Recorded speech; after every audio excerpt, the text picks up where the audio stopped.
na lumuluhod at umiyak sa Panginoon at babad at talagang lubog na lubog sa presensya ng Diyos.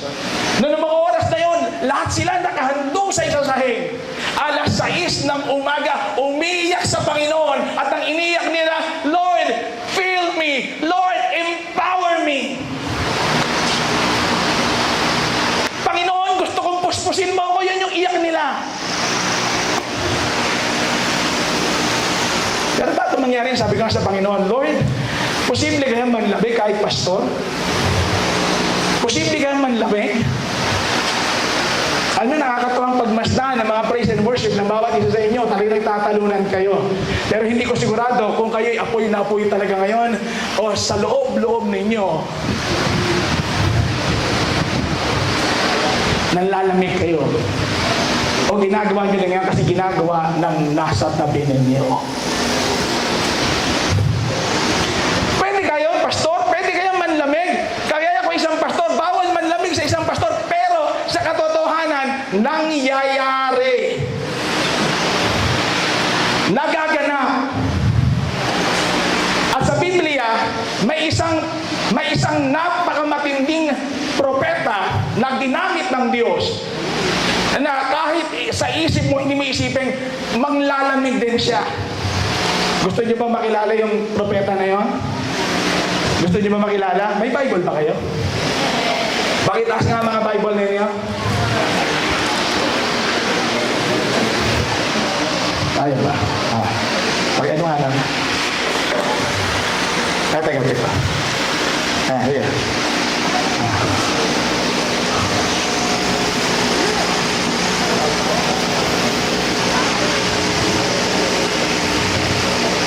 Sige na.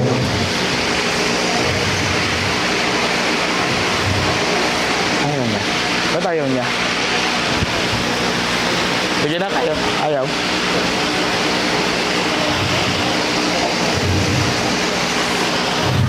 Nakakonect na ba?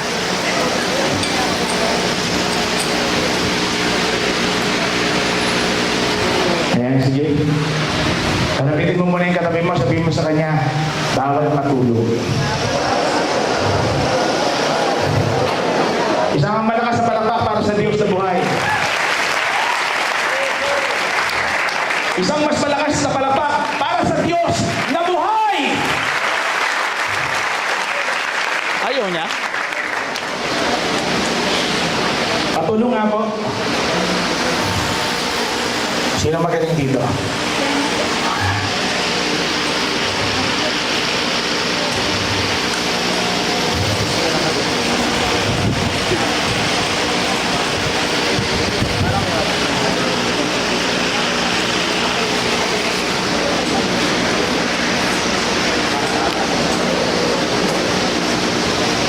Sige po, buksan nyo yung mga Bible.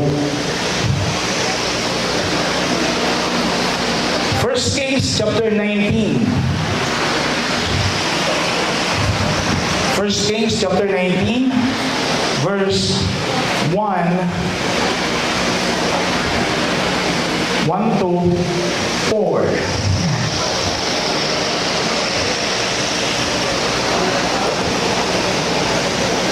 First Kings chapter 19, verses 1 to 4. Ay, na tayo mga anak? Okay. Basahin natin ang sabay-sabay ha. Sabi rito, Now Ahab told Jezebel everything Elijah had done and how he had killed all the prophets with the sword.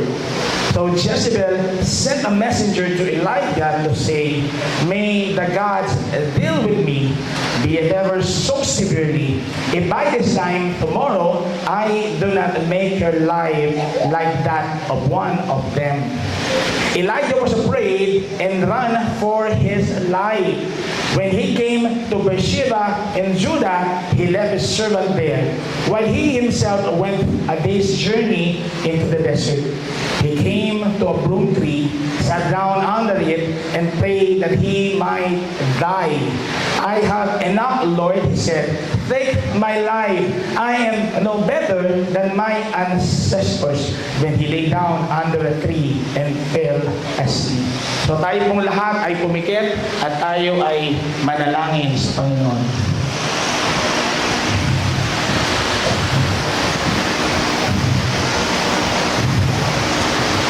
Hallelujah. Dakilang Diyos sa makapangyarihan sa lahat. We ask for your presence. We ask that your Holy Spirit just move in every heart ngayong umagang ito, na bago umuwi ang mga kabataan ng Calabarzon, ng Words for the World, ay inyo silang kakausapin, inyo silang pupuspusin, inyo silang gigisingin, inyo silang pag-aapuin. Salamat, O Diyos, dakila ka sa pangalan ni Jesus. Amen. Amen. Sige, palakpakan natin ang Panginoon. So, yung pinasa po natin is about Elijah. Sino nakakilala kay Elijah? Pakita sa kamay.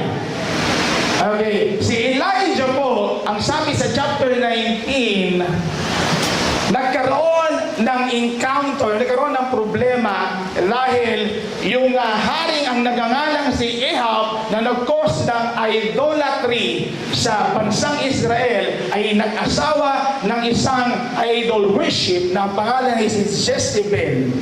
Kaya kayo mga anak, pag kayo'y nagkaroon ng pamilya, huwag kayong magpapangalan ng anak na Ahab at saka Jezebel. Sabi mo sa katabi mo, huwag kang magpapangalan ng Jezebel at Ahab. Ayan ha. Okay. So, ang nangyari, si Jezebel po ay nagdeklara na si Elijah ay papatayin niya. And suddenly, nung marinig ni Elijah yun, si Elijah ay natakot at umalis. Nagtago siya. Pero ang tanong nga, ano bang pinagmulan nung senaryong yun? Chapter 18, ang sabi po, si Elijah ay nagkaroon ng battle between the prophets of Baal sa Mount Carmel. Nag-iisa si Elijah, nasa 450 na propeta ni Baal ang kalaban niya. Ano ang gagawin? Sa gitna ng Mount Carmel, pareho nilang patutunayan kung sino ang Diyos. Dahil mga taga-Israel noon, hindi na naniniwala kay Jehovah o kay Lord. Kay Baal na naniniwala. At ang sabi ni Elijah, kapag ang Diyos na tinawag natin ay nagpababa ng apoy, siya ang Diyos. Siya ang Diyos. Yung mga propeta ni Baal, maghapong sumayaw ng sumayaw. Kaya mag-iingat kayo pag sayaw kayo ng sayaw. Baka mamaya dyan, iba ang sinasayawan ninyo. Natutuwa ako isang araw dito sa mga kabataan dito. Akala ko may santo ninyo kayong dala eh. Kasi habang isasayaw kayo, may binubuhat kayo maliit. May nilalagay kayo rito eh. Sino yun? May maliit kayong kinakarga eh. Ikaw ba yun, Anthony? Kinakarga nila? Okay. So, maghapong nagsasayaw, maghapong nagdaga, sakit ng katawan ng katawan nila, pero walang apoy na bumaba. Sasabi ni Elijah, tigilan nyo na yan. Mukhang tulog na tulog yung Diyos ninyo. Yung Diyos ko naman. Anong ginawa ni Elijah? Binasa yung altar, binuhusan ng tubig, and then pagkatapos nun, nagsimula siyang tumawag sa Diyos. Hindi pa siya nag-amen. Nagbaba ng apoy ang Diyos. At noong mga oras na yon, nagkaroon ng pagbabalik loob ang mga taga-Israel sa Diyos. Kaso, pasok ang 19, nagalit si Jezebel. Ang sabi niya, pinatay mo yung propeta ko, sumusunod ka na, Elijah. Natakot si Elijah at tumakas. At ang sabi, ang pinaka-verse na nabasa ko rito, in chapter 4, ay verse 4, ang sabi ni Elijah sa verse 4 ng chapter 19, Lord, kunin mo na ang buhay ko. Hayaan mo na akong mamatay. Isang propeta na tumawag ng apoy at nagpababa ng apoy at gumawa ng napakalaking himala. Suddenly, dahil natakot o dahil tinakot ng isang Jezebel, ang panalangin na is ito, mamatay na ako, Lord. Ayoko na, Lord. Tigil na to. Alam niyo minsan, kadalasan ang panlalamig natin is itong sitwasyon. Ang unang punto natin is ito, Elijah's retreat from the word of the Lord. Dahil kalimitan, marami tayong mga expectations na hindi natutupad. Tama? Tama? Sinong nag-pray? Sinong nananalangin? Sino naka-experience na rito ng manalangin, hindi natupad, hindi nangyari yung prayer niya? Diba? Lord, yung tatay ko may sakit. Lord, yung tatay ko, pagalingin ninyo. Lord, andito ako, involve ako sa youth, involve ako sa ministry, ang tatay ko. Lord, pinagpipray ko, ipagalingin mo. Then suddenly, hindi gumaling. Estudyante ka, and you are praying na makapasa ka sa exam. Makapasa ka sa klase mo.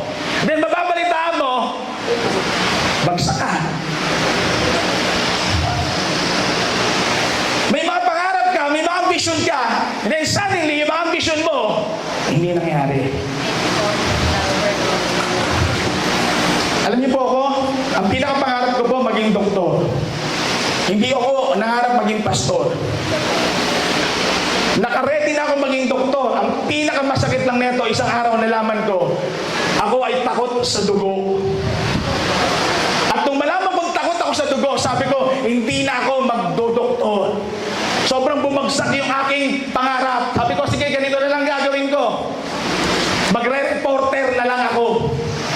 Gusto ko yung naanda sa TV, yung magandang umaga bayan. Narito ako ngayon sa isang barangay at nagsasabunutan ng mga kalbo.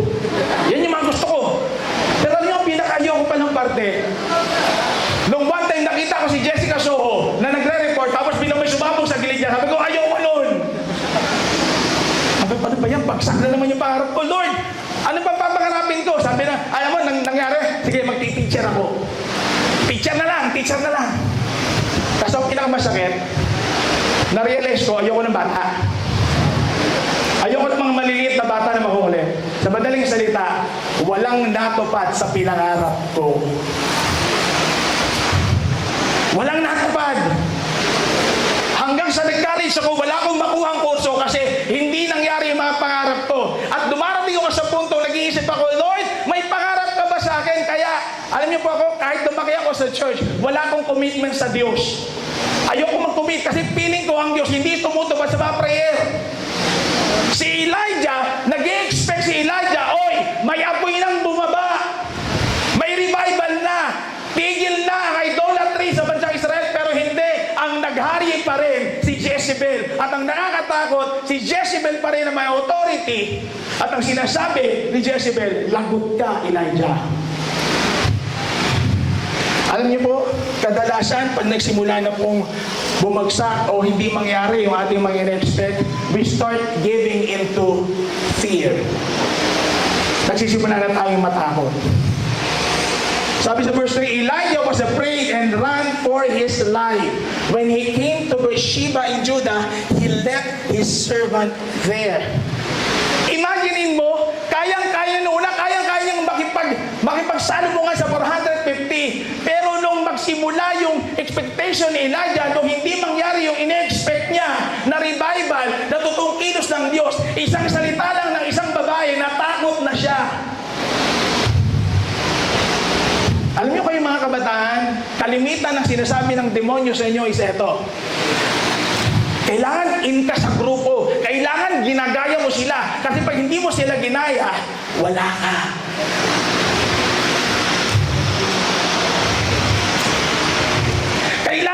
Kailangan ipakita mo at patunayan mo na magaling ka. Kasi pag hindi mo napakita sa mga tao magaling ka, mananatili ka na lang talunan sa buong buhay mo. At ang pinakamasakit, we started to give in to that fear. Paano ang buhay ko? Paano ang bukas ko? Amen?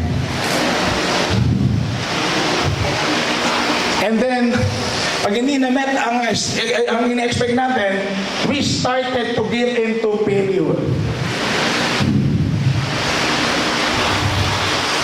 Banana. Ayoko na. Kasi si Elijah, sabi ni Elijah rito, he himself went a day's journey into the wilderness. He came to a broom bush, sat down under it and prayed that he might die. Katapusan na, wala na siyang pangarap, wala gusto niya, Lord, kunin mo na ako. Pagod na ako. Pagod na ako, Lord, ayoko na, tama na to.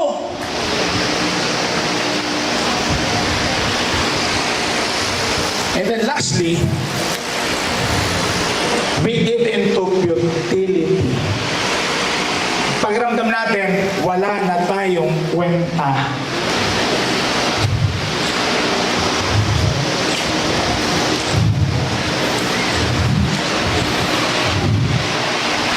Nung kabataan ko po,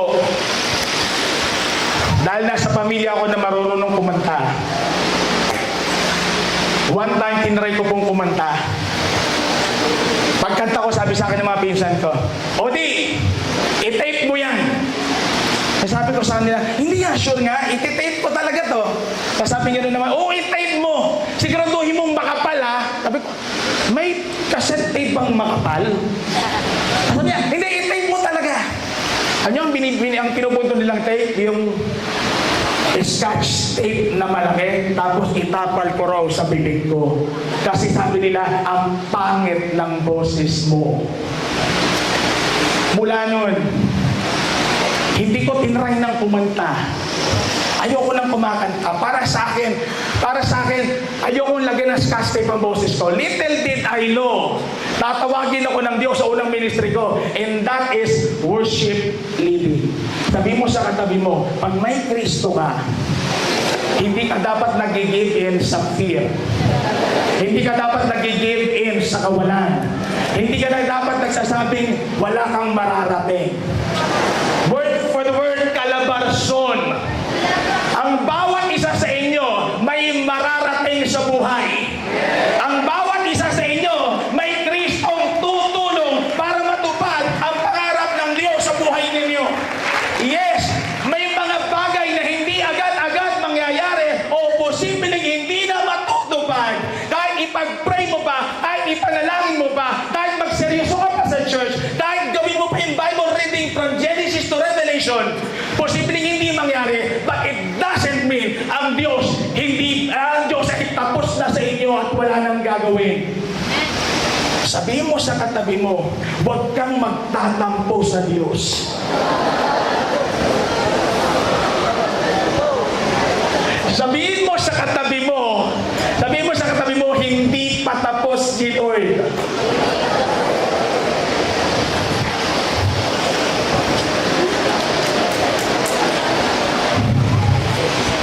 Minsan, ang mga kabataan, madaling magtampo no? Tama, no? Yan ang sakit ng youth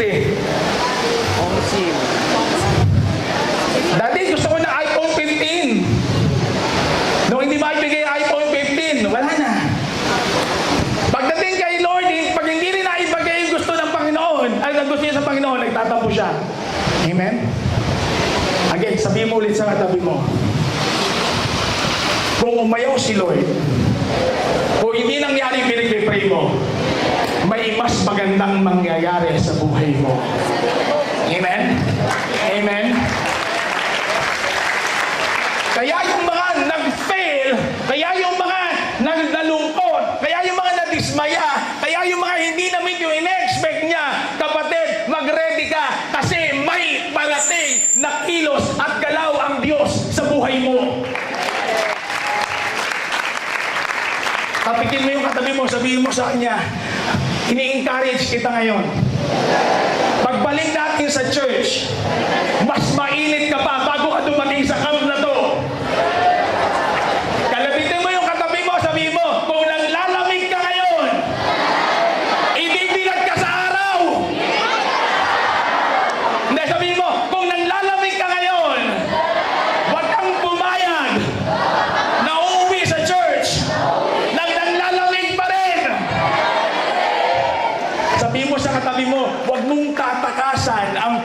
dismaya mo. Wag mong gawing excuse, hindi na ako a-attend, hindi na ako mag-pray, kasi hindi naman nangyayari yung pinag-pray ko eh. Kasi, paano pa ako maniniwala? Eh, ilang beses akong binapanalangin, wala namang nangyayari dun eh. Pinag-pray ka ng tatay ko, sabi ng mga preaching dito, pag pinag-pray ang tatay, o ang nanay hindi pa born again, born again. Abay, unang-una pa sila nanggugulo at nangaaway sa akin eh. Sila pa yung nagsasabi, attend ka ng attend dyan. Eh, lagi ko naman pinag-pray, eh, bakit hindi nangyayari? Mabait naman ako, pastor. Masunuri naman ako eh.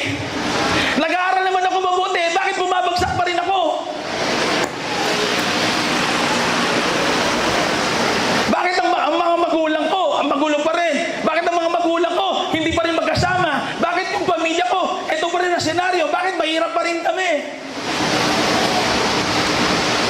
Mga anak, hindi nakatuldok yun. Hindi nagtutuldok yun sa buhay mo kung yan ang present situation mo. Sa katotohanan, God will allow you to experience those things that will make you bold. Dahil ang nais ng Panginoon, maramdaman ninyo ang pagkakaiba at ang kasarapang nag-iinit sa Panginoon. Talabigin mo yung katabi mo. Sabihin mo sa kanya, sa susunod na iiyak ka, hindi dahil dismayado ka. Iiyak ka dahil may ginawa ng Diyos sa buhay mo. Amen? Amen! Word for the word, Calabarzon! Amen! Hallelujah! Mga anak, don't give in to futility. Huwag mo sasabihin wala kang kwenta. Huwag mo sasabihin hindi ka worthy. Huwag mo sasabihin na, ito lang ako eh. Huwag mo sasabihin na porket ikaw yung pinakaling sa family niyo. Kahit sino ka pa, mahalaga ka sa Diyos. Kahit ano pa ang sitwasyon mo, importante yan sa Diyos. Amen? Pangatlong punto, Elijah's realization about the work of God. Dahil nung tumakas si Elijah, tinakasan niya na, ayaw niya na eh. Ayaw niya na eh. Lord, ayoko na, give up na ako, hindi na ako a-attend ng youth service. Hindi lang naging crush ng crush niya, hindi na a-attend.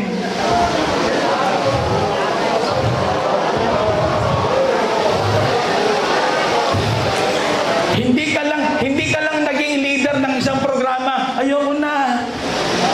Ako lang naman yung masipag dito eh. Hindi naman ako napapansin ni pastor. Hindi naman ako napapansin ni youth leader. Sa loob ng bahay, ayoko na. Hindi naman ako mahal ng mga magulang ko eh. Kaya kung kanino ka tumatakbo at kung saan ka tumataka sa buhay. Amen? Tingnan nyo ha. Saan tumakas si Elijah? Saan tumakas si Elijah? Saan pumunta si Elijah? Saan? Saan? Saan siya pumunta? Saan? Ano?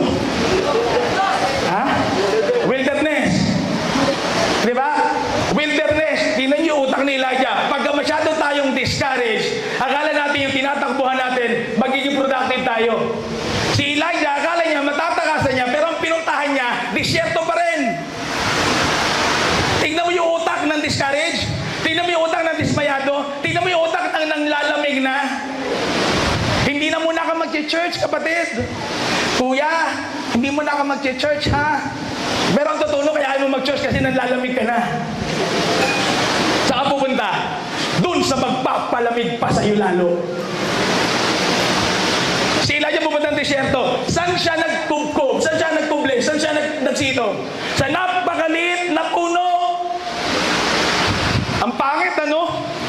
Kung tayo ay mainit sa Panginoon, lumalawak ang ating teritoryo. Pag tayo nang lalamig sa Panginoon, napupunta tayo sa disyerto at tayo inilalagay sa isang napakalimitadong sitwasyon.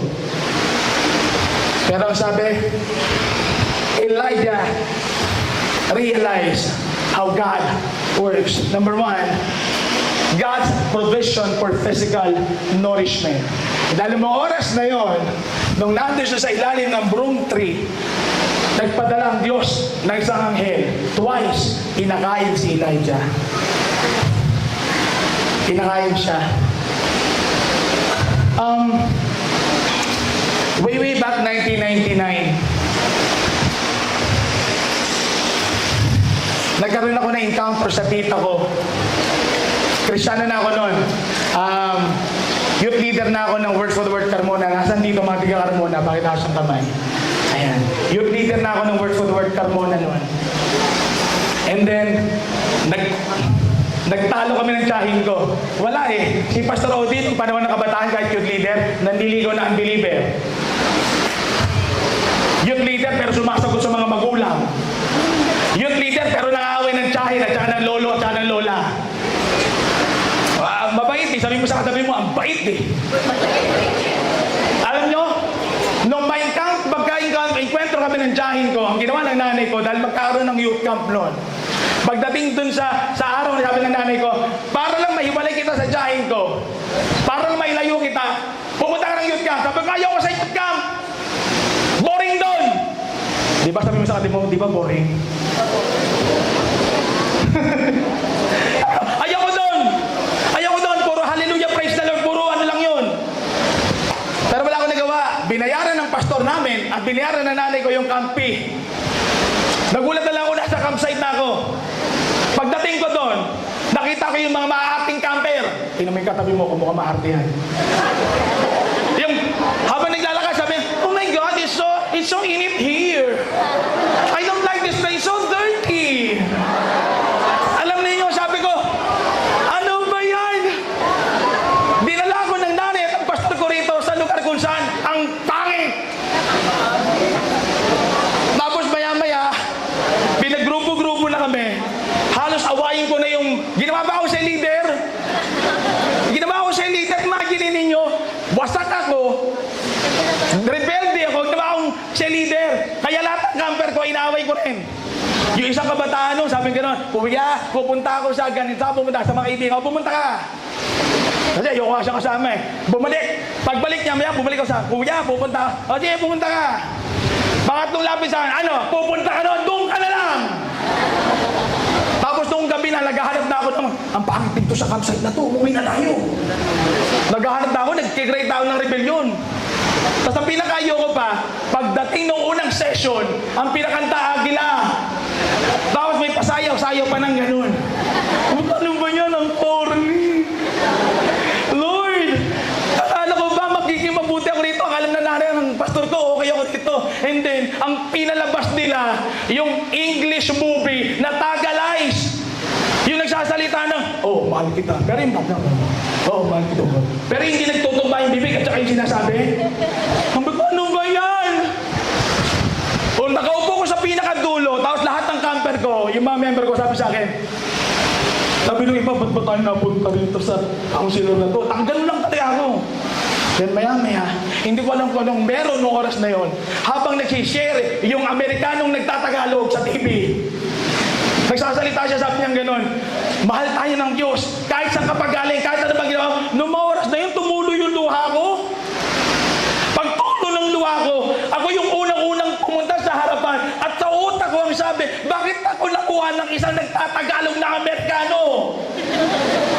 Iyak ako ng iyak doon, sabi ko, Lord, eto na ba yun? Eto na ba yung hindi lang physical, pati emosyon ko?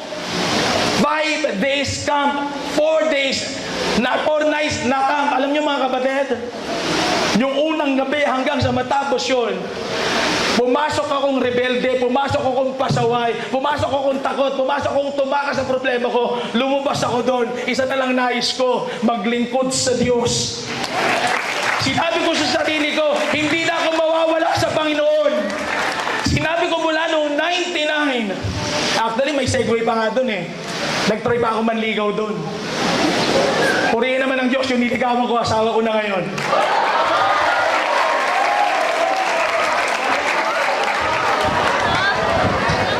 Ano mo itong mga batang to? Ayun no, siya yun. Siya. Hindi kami siya. Imagine mo, yung kalokohan na utak ko, mukha ako spiritual, pero ang totoo na lamig ako. Ang lamig ko, para ko zombing naglalakad ng buhay. Alam mo yun, akala mo okay, pataas-taas pa ng kamay, pero yung pala, sumisipat, sino maganda rito? Sino maganda?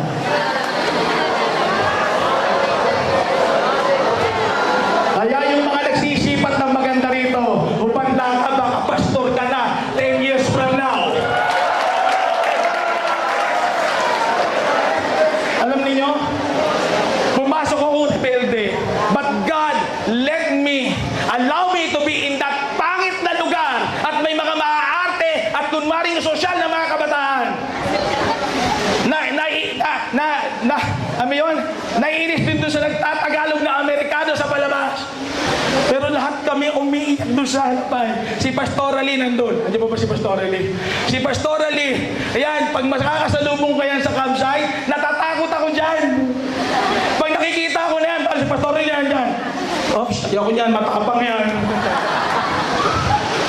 Unknowingly, magiging kasama kong pastora. Nanay ko, ate ko. God led me to this nourishment. I thought hindi ako mabubusog. Pero hindi na ako nabusog. Nag-uumapaw akong lumabas sa camp na yun. At sinigurado ng Diyos na markada yun. Dahil nung araw, yung third day, doon sinabi ng Diyos, o di, hindi ka na lang magbubuhat ng maleta ng pastor mo. Dahil isang araw, ikaw na ang bubuhatan ng maleta dahil magpapastor ka. Tapos sasabayan pa ng Panginoon ang kanta, Lord, I hope. Panginoon ko naman. Tapos sasabayan pa, Lord, I give you my heart. Sabi ko, wala ka ng takas eh. Paglabas ko doon, grabe yung apoy ko. Grabe yung apoy ko. At sinigurado kong mabuo ang national youth ng Word for Word. Ginamit akong isa para mabuo ang national youth ng Word for Word.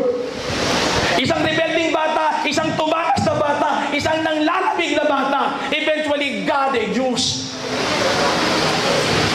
Alabitin mo yung katabi mo, sabihin mo sa kanya, mag-intay ka lang.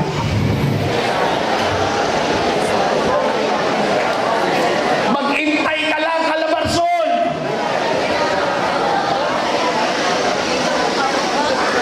Pangalawa, God's revelation on how He moves. Ang sabi po rito, ang sabi ng Diyos sa kanya, go out and stand on the mountain in the presence of the Lord, for the Lord is about to pass by. Then a great, powerful wind tore the mountains apart and shattered the rocks before the Lord. But the Lord was not in the wind. After the wind, there was an earthquake. But the Lord was not in the earthquake. After the earthquake came a fire, but the Lord was not in the fire. Nasaan ang Lord? And after the fire came a gentle whisper. Alam niyo minsan, yung mga nanlalamig, naghahanap sila ng matindihang galaw ng Diyos eh. Yung kinakailangan, yung talagang maririnig mo yung audible voice. Yung oras na ito, nakarinig talaga kayo ng audible voice. Dahil ang pangalan ko, Odi. Kaya audible voice. Kaya mga anak, sa totoo lang, masyado nating in-exaggerate ang Diyos. Kagaya sa Kristo, noong mga oras na yun, sabi ko, Lord, gusto ko pag nag-youth cup ako, gusto ko pag nandun ako sa kab na to, makikita ko may bumababang apoy, merong presensya mo, merong lumalakad na mga angel. Kaso yung campsite namin, iba lumalakad. May lumalakad daw duwende. Pero hindi. The first time, I was expecting yung kakaiba. Pero isa lang ang narinig ko. Nung nakupo ko doon, galit na galit sa mundo. Ang sabi ng Panginoon sa akin, mahal kita. Nung sinabi ng Diyos sa akin yun, lahat ng lamig, lahat ng katigasan, lahat ng kasiraan, lahat ng sugat, lahat ng galit, nalusaw. Kaya nga nung nagtatawag na yung pastor doon sa TV na lahat ng gusto tumanggap ulit kay Kristo, lumapit lapit ako eh. Mula day 1 hanggang day 5, God spoke to me. God told me what He wanted to do in my life. Detalyado yun. Magpapastor ka. Magiging lingkod kita.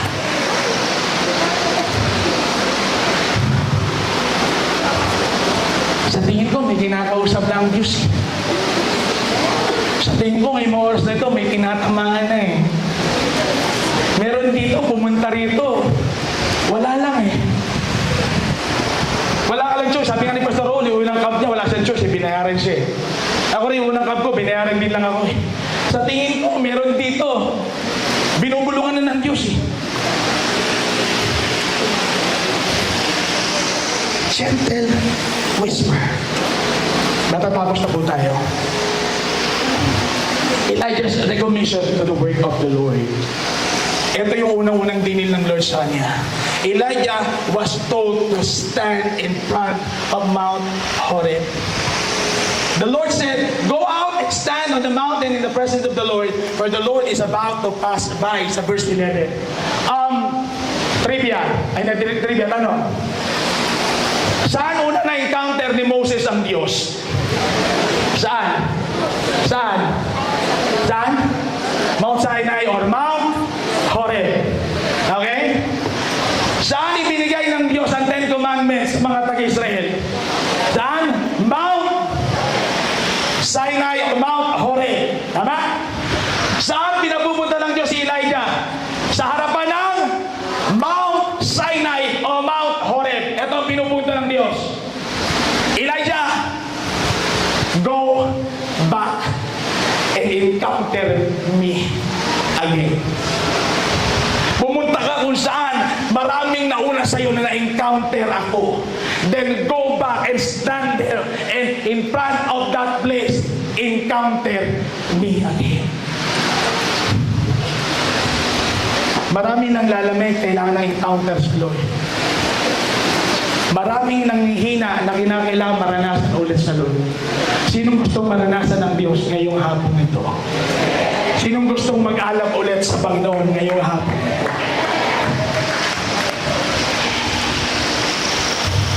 Yung camp ng 2015, I thought ako magiging blessing sa mga kabataan. But when I stand in front of those 200 young people na nakahandusay at umiiyak at nagsasabi, "Lord, I want you to fill me. Lord, I want to experience you." Ako mismo ng mga oras na yun, umiiyak ako sa Panginoon. Dahil pakiramdam ko, nare-encounter ko ulit ang Diyos. Mula doon sa nanglalamig na Pastor Odi, nare-encounter ko ulit ang Panginoon. Second, Elijah was questioned of his present position. Twice, sinabi ng Diyos kay Elijah, verse 9 and verse 13, "What are you doing here?" Sabi ng Diyos kay Elijah, "Elijah, bakit nandito ka sa disyerto? Elijah, bakit nandito ka sa bundok? Dapat nasa Israel ka. Dapat nagmi-ministeryo ka. Jeremiah, ba't nandito ka? Dapat nagmi-ministeryo ka sa church. Diba? Bakit nandito ka? Dapat tumutugtog ka. Wala ka dapat sa isang lugar na hindi ka dapat nandun." Marami sa mga kabataan pag nanlamig, nawawala sa ministry. Tama? Pero ito ang sinasabi ng Diyos sa inyo. Bakit wala ka dun sa pwesto mo? Bakit wala ka dun sa likuran ng keyboard? Bakit wala ka sa likuran ng drum set? Bakit wala ka sa likuran ng gitara? Bakit wala kang hawak-hawak na tamborin? Bakit wala kang nililit na kabataan? Bakit hindi ka nagba-Bible study? Bakit nandito ka? Bakit nasa isang lugar ka na malayo kung saan gusto ng Diyos nandun ka? Encounter God. Encounter the Lord. Second to the last. Elijah was ignored about his negative outlook in life. Ang sabi ni Elijah, "Ako na lang nag-iisa. Ako na lang magaling. Ako na lang masipag. Ako na lang lahat. Wala na silang lahat." Alam niyo, sa totoo lang, binet pa ito ng Diyos. Sabi mo sa katabi mo, walang pakialam ang Diyos sa problema mo. Alam niyo kung bakit? Ang pakialam ng Diyos kung nananampalataya ka na may gagawin ng Diyos sa problema mo. Amen? Amen?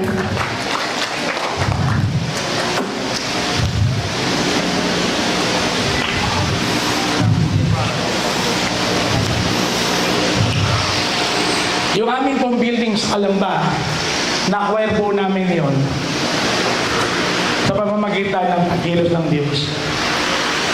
May isa pong babaeng nagbenta sa amin noon na nagpa-lease ng 5 years. Kami po ay nag-release ng kulang-kulang 1,000,000 peso para lang ma-release yun. After 6 months, nalaman namin na matay yung nagpa-lease, yung nagpaupa. Nung mamatay yung nagpaupa, nalaman namin yung nagpapaupa, hindi pala siya ang may-ari. So, ibig sabihin yung kontrata namin, walang kwenta. Alam mo, sabi ko sa Panginoon ng oras na yon, Lord, kung talagang kami po ay mga anak mo, kung kami talaga ay mga lingkod mo, bakit mo pinahintulutan kami makompromiso? Alam niyo, wala akong marinig na sagot ng Diyos. At ang pinakamasakit pa nito, ang may-ari ng lugar, sa mga taga-Laguna, kilala niyo si Lazaro? Yung dating gobernador? At pagka ikaw ay nasa lugar niya, squatter ka, pwede kang paalisin. One time, nasa Zamboanga ko, sabi ng mga member ko, Pastor, meron ng barikada, yung ganyan, no? Yung pulis na ganyan. May barikada sa church. Alam nyo, mula Zamboanga, gusto kong tumalon, pabalik ng Kalamba. Ganun ako katakot. Sabi ko, Lord, ba't mo pinahintulutan to? Wala akong narinig na sagot ng Diyos. Hanggang isang araw, God allowed me to talk to the real owner. At ang sabi ng owner sa amin, Pastor, bilhin nyo yung lugar at magiging inyo yung lugar na yun. Alam nyo kung magkano namin nire-rentahan yung building namin every month, rent to own, 87,200 monthly. Pero ito maganda, dahil sinabi ng Diyos, mayroon siyang solusyon. May ginagawa siya. Konti na lang, magiging amin na yung lugar. Konti na lang, magiging word for word, Kalamba na talaga yun. Sabi mo sa katabi mo, minsan ng Diyos, hindi papakinggan ang reklamo natin. Diba? Kaya kung sakaling nasa isang sitwasyon nga ngayon, ito ang dapat mong gawin. Lord, hindi ako nakapasa. Lord, hindi ako nagtagumpay. Lord, hindi ako pinapansin. Lord, hindi ko nagawa ito. Pero ito, dapat ano? Ano ang gusto mong iparating sa akin? Lord, anong gusto mong pagawa sa akin? Amen? Amen? Dahil last. Music team. Elijah was sent back to once again fulfill his calling. Dahil sabi ni Diyos, go back to where and to the way you came and go to the desert of Damascus. When you go there, anoint Hazael, king over Aram, anoint Jehu, son of Nishi, to be prophet of Israel, anoint Elisha, son of Shaphat, from Abel Mohala, to succeed you as prophet. Gusto ng Diyos maglingkod ka. Sabi mo sa katabi mo, gusto ng Diyos maglingkod ka. Sabi mo sa katabi mo, gusto ng Diyos maglingkod ka. Ito maganda. Babalik ako sa 2015 ha. 2015, nagkaroon ng revival ang pagbaba ko ng Kalamba. Pagdating ko sa prayer meeting namin, ang naandon, 3 lang. 3 lang ang umati sa prayer meeting. Pagdating ko doon sa lugar na yun, yung 3 yun, ganito ba itsura? Panginoon, maraming salamat po sa panalangin ng oras po ito. Pakinggan niyo po kami. Kahit ako nung pumasok ako doon sa prayer meeting, inaantok ako eh. Tapos maya-maya sabi ng Holy Spirit sa akin, kundi magpakanta ka. Ang pinakanta ko po yung kami katagpuin. Narito kami, nagpapakumbaba. Nung oras na yon, habang kumakanta po ako, nagsunuran yung 3 kasama ko. Tapos nung dumilat ako, habang kumakanta sila, nakita ko silang nakaluhod na doon sa gitna ng children's room. Umiiyak sila, iyak sila ng iyak. And then pagkatapos ng prayer meeting na yun, napalitan ng ibang kabatiran. Kinasundang Wednesday, yung 3, naging 10. Pagkatapos nung 10, nung Wednesday na kinasundang linggo, yung 10, naging 20. Pagkatapos, narinig ba ako? Pagkatapos nung panahon na yun, yung 20, naging 30. Nung matapos yun, nung mangyari yun, yung 30, naging 40.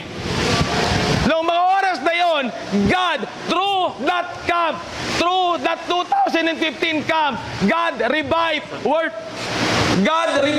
for the word, Kalamba.